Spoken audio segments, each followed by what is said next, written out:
Government think చేసేది ఏంటి, ఇంతమంది డాక్టర్లు కావాలంటాం తప్ప ఈ డాక్టర్ల దగ్గరికి ఎవడు పేషెంట్ వెళ్ళట్లేదు అన్న విషయం లాజిక్ మిస్ అయిపోతున్నాం మనం. ఎంబీబీఎస్ వెళ్ళరు. పోనీ పెంచారు సీట్స్, ప్రపంచంలో ఎక్కడా లేనట్టుగా యూజీ సీట్స్ కంటే పీజీ సీట్లు ఎక్కువ ఉంటాయి అన్ని దేశాల్లో, డెవలప్డ్ కంట్రీస్లో. వేరే దేశాల నుంచి కూడా వచ్చి అవుతారు కాబట్టి అట్లీస్ట్ సమానంగా ఉంటాయి. మనకి రివర్స్ 1/3 ఉంటాయి. మీరు అనొచ్చు 1/3 ఏంటి సార్, 40,000 50,000 సీట్లు ఉన్నాయి కదా, 1,00,000 అంటే సగం కదా అని. కాదండి, నాన్ క్లినికల్ సీట్లు ఉంటాయి అందులో ఎక్కువ. పారామెడికల్ అని వేరే అంటే డాక్టర్ రిలేటెడ్ స్పెషలైజేషన్ కాకుండా నాన్ క్లినికల్ స్పెషలైజేషన్స్ అంటారు వాటిని, అవి ఉంటాయండి ఎక్కువ.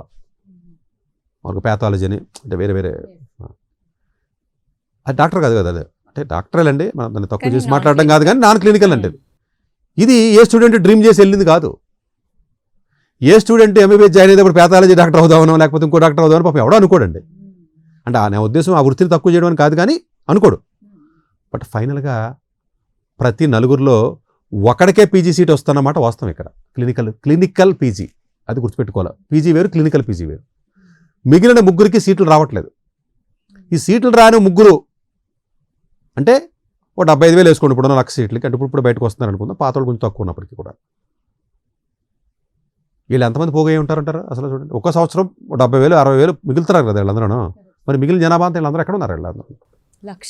వీళ్ళందరూ అన్ఎంప్లాయ్మెంటే.